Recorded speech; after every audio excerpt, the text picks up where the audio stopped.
Broadcasting from the business capital of the world, this is the Podcast Business News Network. We are back here with Self-Paranormal Investigations. That's right. Excited to talk more to Leslie and, of course, his staff about what they do, conducting investigations into the broad spectrum of paranormal activities and phenomena. And, of course, it's the perfect month, right? Because you got Halloween here. Everyone's excited to hear more about what you do. And I know you're helping so many understand all these odd paranormal experiences around them. So first, let me have you introduce yourself to our listeners today.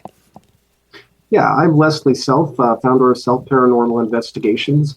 I've been investigating for about 20 years and had Self Paranormal Investigations for 16 years and had a group of people for about 15 and a half years. And Dixie has been with us the whole time.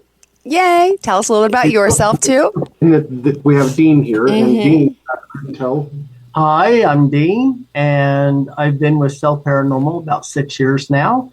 And I got into it because I've had experiences since I was 7, and I wanted to try finding out more about what was going on and how to help others with what I was experiencing. Amazing. You were seeing people, right, when you were younger? Yes, I have been able to see spirit. Got it. Well, there's a whole bunch of them because last week I got to meet the whole team, including Chris, right? Cassidy was with us, Dixie, as you mentioned. So there's a whole team of you that are helping so many people. And by the way, where are you based out of? We're based out of Craig, Colorado, and La Plata, Missouri, but we do travel around to other states. Sometimes it's just a little bit tricky to get the logistics figured out, but we get people scheduled in and get them helped. Perfect. And hold on, how can we contact you? Would you mind sharing the website? Yeah, the website is selfparanormalinvestigations.com, and our phone number is 660-332-7718. Perfect. And what did you have in mind for us today? Well, today I wanted to share with you guys some of our prior investigations. Yes. We have Stanley's next week. We have El Sanatorium and a few other little tidbits that shows the flashlights going on and off at Hotel Colorado. We had Timber Schumann follow us through an investigation and document everything with us from CBS News. So it was kind of an interesting thing. He was a believer, but he never really got to have a big paranormal experience. Mm-hmm. So when he got to ask questions and get answers through the Frank's box and with flashlights, he was totally excited. Beautiful. All right. Well, let's share the screen. Walk us through all this. This is exciting. Sounds good. So I'm hoping you guys will be able to hear this okay. We did kind of have a little bit of lag problem. Okay. Some of the EVPs were distorted, but if you guys can't hear them, you can go to the YouTube page and look up the videos and be able to hear full scale. Awesome. All right. So we'll start off our scene here up at the Hotel Colorado. Okay. First stop, the basement. About half an hour in, Les pulled out a Frank's box, which is an AM/FM radio that constantly cycles through channels, making a constant static. Yeah, if you can make it bigger, that'd be great. The Les says spirits can talk through. Knowing the hotel served as a naval hospital during World War II, I decided to ask my own question. My dad was a ranger in the Army. What branch did you serve in? We also got some responses in the attic, next to a very creepy chair. Can you say one of our names is sitting here in the room? My favorite results came from simple twist-on flashlights, first starting to turn on the third floor with investigator Dean Wilfong. Yet Dean tells me he can see more than what meets the regular eye because of his dance with death as a kid in the river. So I'm hoping you guys were able to hear the responses that come back with that. Wow. Yeah. And so, Dean, you were able to see? Yes. Who was in the room? Oh, I'm sorry. I talked over you. No, who was in the room? There was a gentleman, older gentleman, that was standing down at the end of the corridor of the hallway there by a set of windows. And I was seeing him And then Timber was talking to him and, asking him questions. And the gentleman was like nodding his head and everything. Then we set up the flashlights and then yes and no questions, and then the gentleman was able to talk to Timber through the flashlights. Wow. And when you're looking at him, does he look like a man, or does he look transparent like we see in the movies, or what does he look? Does he really look? I actually saw a full figure. I saw, the hair. I saw the facial. I saw the color of his suit. I saw a cigar. I was going to say, mention the cigar because we ended that Dean was trying to explain what he'd seen to Timber, and we were going to take a break. We went downstairs to the lobby, and the host down there at the lobby wanted to know, if we'd found anything. And Dean started explaining, and he says, well, is it the guy in the painting over above the fireplace?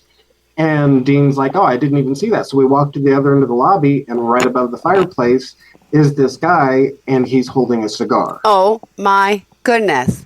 Yeah, it was awesome. Now, why is he there? Does he tell you why? Is he stuck? Is he trapped? What happens to some of our, people that are deceased or spirits?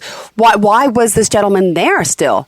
Well, in my opinion, is about the time that all of this was taking place in history, a little girl had been chasing a ball, and it went out on the balcony, and she went over the balcony chasing the ball and fell to her demise.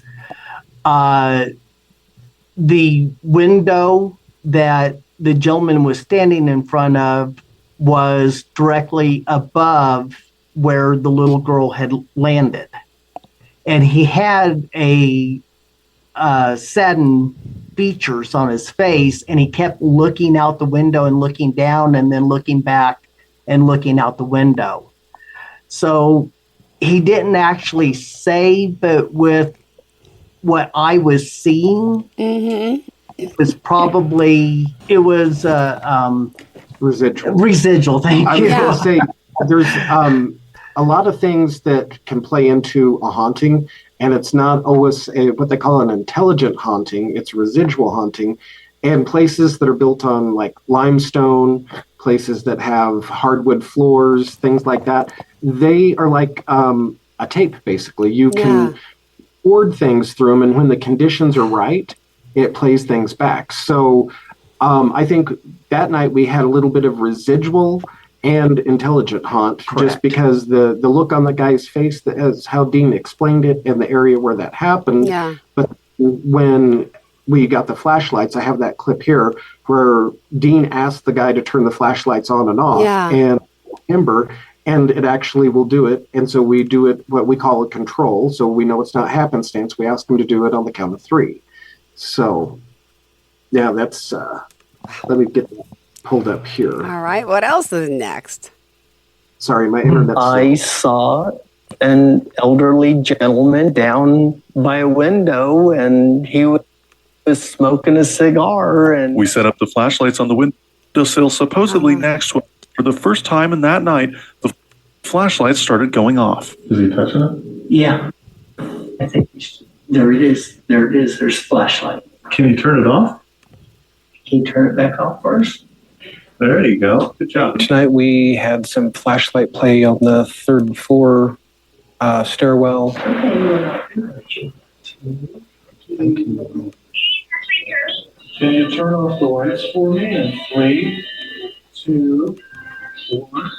By the time we made it through all of the floors, we had gotten interactions through the K2 meter, the Frank's box, and a couple other devices. Yeah, I am happy. I think that we caught some really good things that we know of. If you really just lay it out, open your mind, relax a little, you'll see that there's a lot more going on around us than what meets the eye. To watch. Wow. So you got to see, kind of a good example of the flashlights there. They work. And can you still hear me? Yep. Okay, because I got the spinner on my screen there for a second. So that's kind of one way that we like to initiate our communication with the other side, kind of verify, that we have someone there.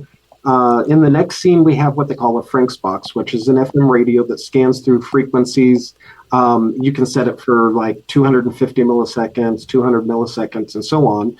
So they use the white noise to be able to answer your questions and communicate with you.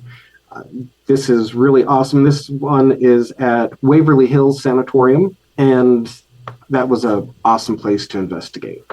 Yeah, very well. So that we can prove that there's someone else here with us other than the humans. We're here?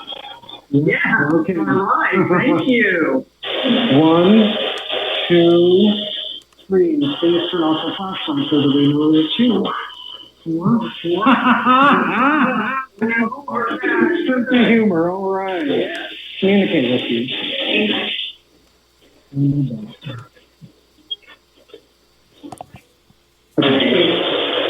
I'm just thinking I heard someone over here. Well, I can hear about it. Do you want to come in, or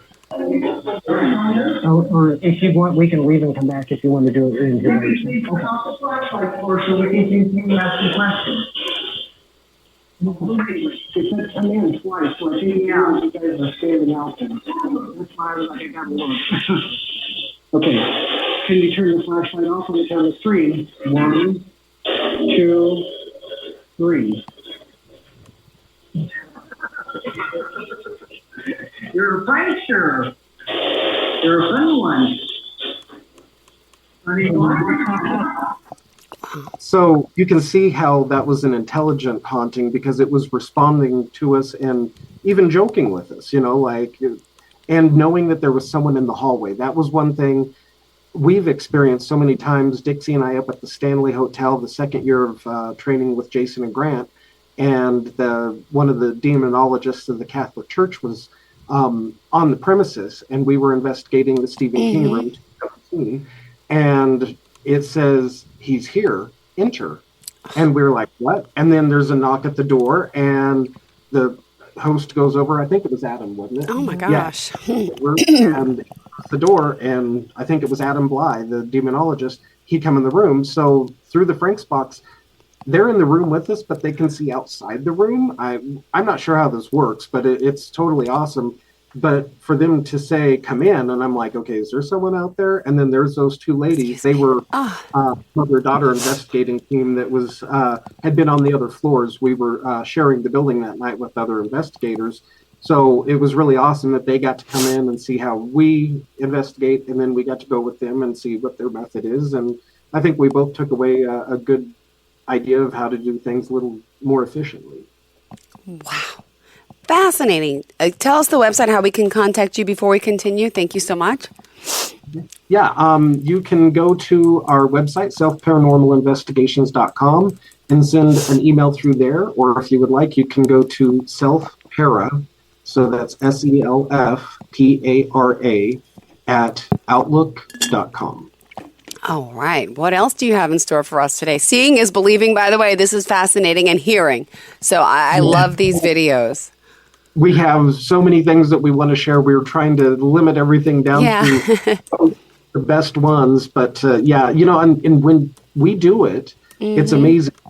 Every time, like I said, 20 years been investigating, 16 years doing self-paranormal, and you get in there and you're like, I wonder if we're going to find anything. And then when the flashlight turns on, you're like, they're here. But then how do they do it every time? Yeah. We still try to figure out how do they twist the flashlight? How do they manipulate things? It's really interesting. Give it like some music like this. They make the flashlights go Real hope. All right. Thank you. Wow. Oh, yes. You're doing great. Thank you.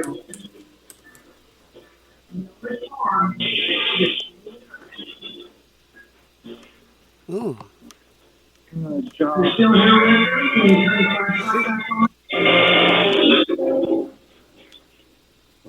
Thank you. Very Thank you very much.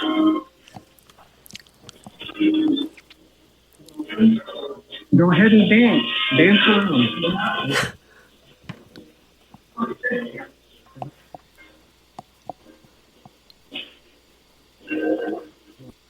So you kind of got to see it.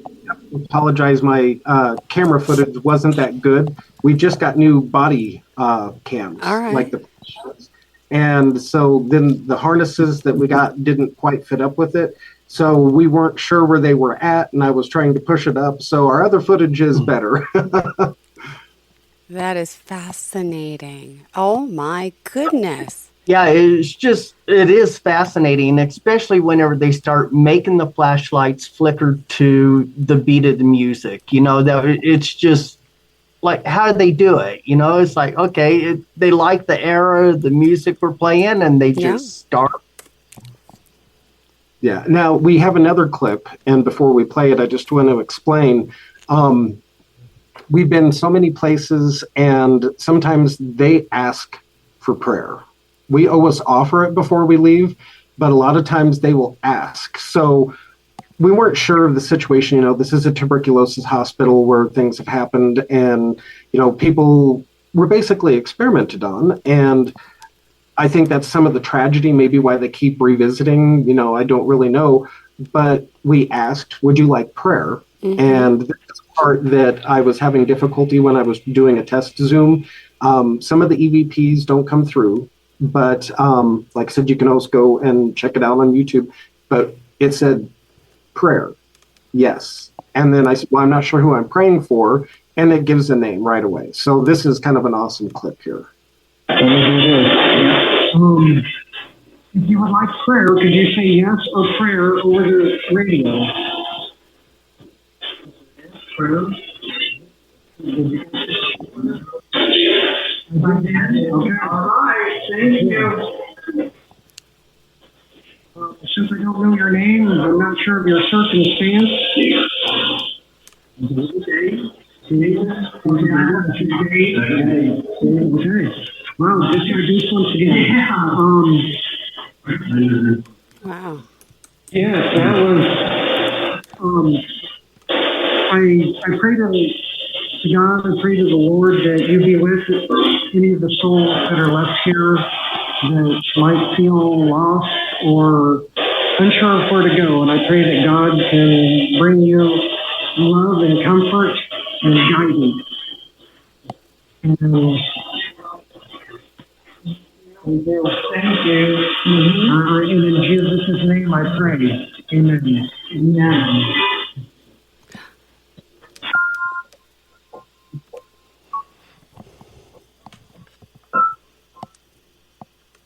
So I'm not sure if you were able to hear any of it very well. Oh my God! Yeah, recap it for everyone. Wow. Yeah. So we're in there. We're ending in the surgical room before we have to pack up all of our equipment and go. So, you know, we decided to ask if they would like prayer. And when we, you know, said, would you like prayer? It says yes. And then it says prayer after that. And it's like, okay, so, you know, we're going on. And unfortunately, when using the Frank's box, and then you're in a concrete room like that, it causes such an echo. We can't catch everything in person. And even sometimes when we review it on tape and we have the, you know, the squelch, I call it, down on it a little bit, you still can't make out everything. But even when we were praying, it was saying something to us. And then there at the end, you know, when it says thank you, you know, and then amen. After we say amen, it says amen. So it's an intelligent being that is, I guess, trapped, or they're just visiting. I'm not sure why they're there, like I said, but it's sometimes we'll all even cry when we do a prayer. We were doing this house in Illinois, and 3 different construction groups had walked out because they kept hearing baby crying. Mm-hmm. And so we go in to do it, but see, this is where you could get into a bad situation because it could be demonic. Okay. Because they'll prey on, you know, especially a motherly instinct. So we go in and we're not sure what we're up against, but it was like it was a baby soul trapped there. And we caught the baby cry sounds. We, started talking. We got the name. The name was Greg, baby Greg, I think it was. Wow. And when we finished praying, and then the flashlights went off, the K2 meter went off, or, quit flashing. And then all of a sudden, all three of us in there, we just felt like we had to cry. And we don't know if it was a sense of relief or what it was. But that's even happened up at the Stanley Hotel, when we've been in there, and before we leave, we offer prayer and they say yes. And this happens.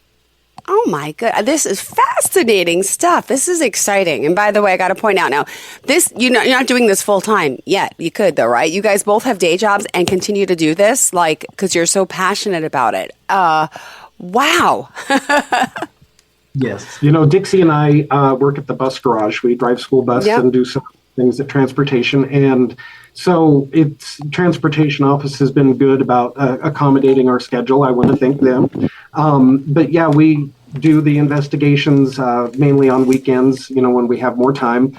The summer times we have off, so that gives us a lot of time to do it full force then. And, Chris and Cass, Patty, Donna, some of them have other day jobs and some of them are retired, but we managed to pull together and make it all work. Beautiful. All right. Well, we are just about out of time. Oh my goodness. We only have 2 minutes left. I know we got a little bit of a late start due to some technical difficulties, but how did you want to kind of leave off for today? For today, I was just going to tell everybody that don't always jump to it being paranormal. First of all, don't give yourself. Try to look at things logically. And then if you are leaning towards it being paranormal, they say about only 2% of hauntings are negative. And, sometimes we don't know what it takes, the energy it takes to give us a disembodied voice, an EVP, or move something.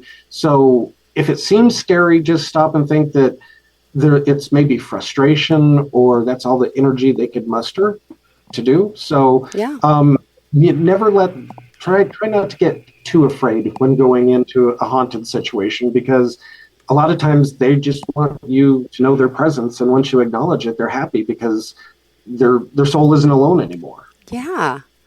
Thank you for sharing that. And how did you want to leave off? We got to know how, you're working with people all over or just strictly in your state for now? We work with people all over. This weekend, we actually have an investigation up in Wyoming. It's about a 3.5 hour drive one way. Okay. And we're going to be going up there and doing that investigation. The further away from Colorado and Missouri that people are, it takes a little bit longer for us to get there. But like I said, we'll eventually get there. Oh, yeah, we do coast to coast. Yes. Beautiful. Well, thank you again for being here, for joining us, and for showing this amazing video footage. Wow. Selfparanormalinvestigations.com. Reach out. Dean, Leslie, excited that you guys are here. And thank you so much for this. Are we back again next week? Yes. I want to see more. All right. I'm sure you do. Thank you so much for sharing with us. I love it. I'm a firm believer in this. And for those that doubt out there, what would you say? You don't believe until you do. And when you have your first experience, it's usually an eye-opening, nerve-wracking situation. Yep. Beautiful. Thanks again, guys. Have a great day. Bye-bye. Thank you. Bye.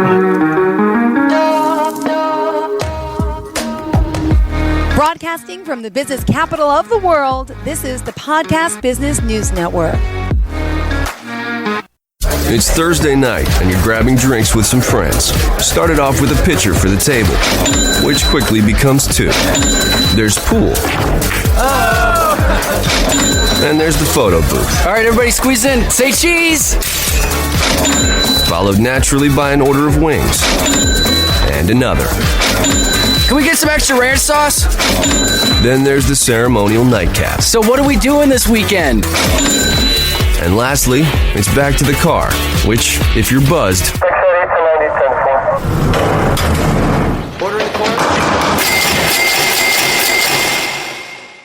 could be the most expensive night of your life. Getting pulled over for buzz driving could cost you around $10,000 in fines, legal fees, and increased insurance rates. Nothing kills a buzz like getting pulled over for buzz driving, because buzz driving is drunk driving. Brought to you by the National Highway Traffic Safety Administration and the Ad Council.